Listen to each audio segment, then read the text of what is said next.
Hello, Jeff Danskin here. We are in episode 17 in my series, Once Saved, Always Saved. The title of the message today is Don't Shrink Back to Destruction. All right? Last week, we looked at a passage of Scripture that clearly stated that once we lose our salvation, if you've been filled with the Holy Spirit, you've seen the wonder-working power of God in your life, and then you willfully turn your back on Him, there's no longer remain repentance for you. You're done. You know, the Bible teaches us that God chooses us. We don't choose God. God chooses us. It is a privilege and a benefit to be called by God. We can't play games with Him. Once He calls us, once we've accepted His conditional promise to pay for our sins, we've got to follow Him. You know, many people will tell you that once you become saved, you don't have anything else to do. That's not true. You have to pick up your cross, follow Him on a daily basis. Sure, you're going to make some mistakes, but you don't want to willfully turn your back. Let's take a look at what Paul said in Hebrews 10:34. Now, Paul, when he wrote this letter, he was in prison. So keep that in mind as we go through this. You had compassion on me in my chains, and joyfully accepted the plundering of your goods, knowing that you have better and an enduring possession for yourselves in heaven. You know, I went to Israel twice, and they have a place in a town, I think it's called Caesarea.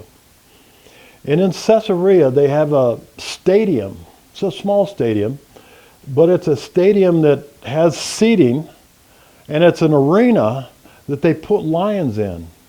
And they fed Christians to these lions. They put them in there, and people sat in the seats and watched as Christians got mauled.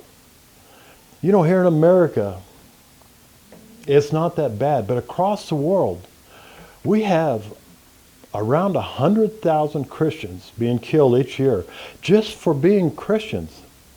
That's a hard number to deal with, hard number to believe, and it's hard to capture those kind of numbers, right? Because they're not being advertised. But you know, right now I'm giving this, we're in the middle of the coronavirus, and there's a few churches that decided they would still gather, you know, in the midst of this coronavirus. And they were demonized by the public and by the media for putting other people in danger. I can see here in America, if we had an administration that did not support the Christians, that they could turn on Christians in a hurry. We could be persecuted as Christians here in America very easily, just like they were back in this time. Let's keep reading.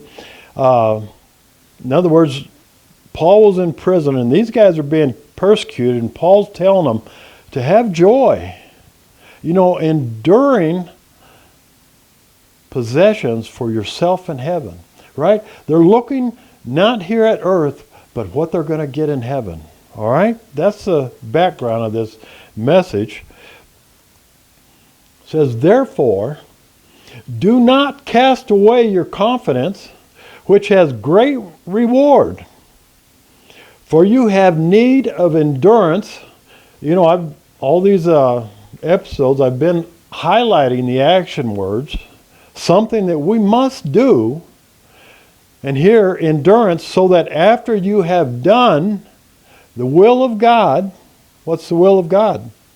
It's to share the good news of the gospel. You may receive the promise.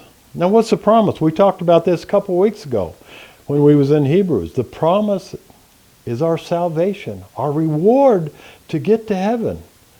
And he's talking about you need endurance and you need to do the will of God. He's making that very clear here. For yet a little while, and he who is coming, who is talking about Jesus, will come and not tarry. Now we know now that he did tarry for 2,000 years. Now the just shall live by faith, but if anyone draws back, my soul has no pleasure in him. But we are not of those who draw back to perdition, but of those who believe to the saving of the soul. Here Paul is clearly making it. He's talking to Christians that are being persecuted while he's in jail. And he's telling them to endure. Go out and do the will of God so that you can receive the promise.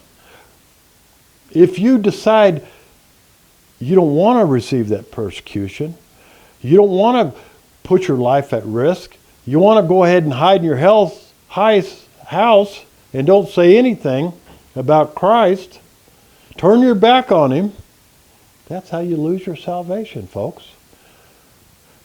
You know, we're in episode 17, and we're not even done. There's so many passages of Scripture that show us that we have action on our part if we want to get to heaven. So receive what was promised. That's the message here. Do not shrink back and fall off that path, that narrow path that Jesus talked about to heaven. All right? I hope you enjoyed this. God bless. I'll see you next week.